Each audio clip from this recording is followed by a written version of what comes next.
All right, we're going to do method 2 here, which is weighted averages by percents. And the key here, you'll notice, because they'll give you weights. These things are this percent.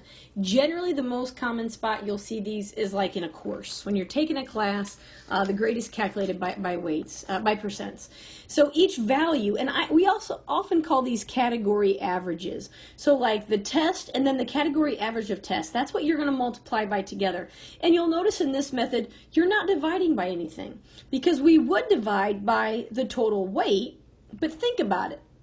The total weight is 100%. While 100% as a decimal is just 1. If you divide anything by 1, it doesn't change the value.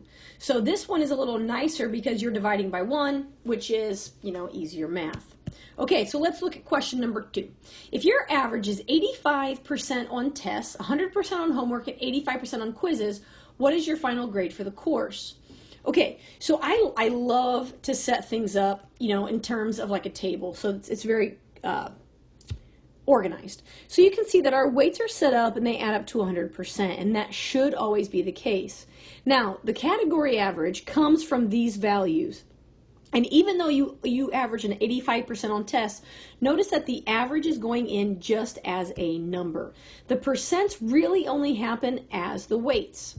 So we have an 85 for tests, a 100 on homework, and an 85 on quizzes. So again, our last column, as you know, I like to call that quality points. We take our weight times our category average. So this right here is the same as taking 0.6 times 85, because 60% as a decimal, and we've earned 51 quality points for tests. Then we take 0.15 and we multiply that by 100, so we've earned 15 quality points for homework, which is solid, right? Solid homework grade. And then 25% for quizzes multiplied by the category average of 85, and you get 21.25. If I add the 3 quality points together, I end up with 87.25. So the grade in this class is an 87.25, which is a B. And again, if you think about it, you would take that 87.25 and divide by 100%. 100% is just 1, which still just gives me 87.25. So it doesn't change anything. And that pretty much answers question number 2. There is a division step in this method. There is, but you're dividing by 1.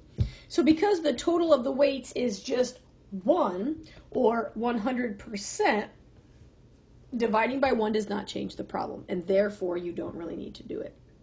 Okay, hit pause and try this one. Same idea, same weights, but you'll notice the category average for quizzes changes. How does that affect the grade? So in this example, your quiz grade was an 85 and you ended up with a B, which is solid. But what happens when your quiz average drops? Well, let's first put in our category averages. 85, 100, 25. Now, since the top 2 didn't change, we know 51 and 15, they just carry over from the last one. And again, 0.6 times 85 and 0.15 times 100, in case you had forgotten. But then we look at the new one. So 0.25 times 25 means we've earned just 6.25 points, right? This is my quality points, due to the quizzes. When I add those up, I end up with a 72.25, which is a C.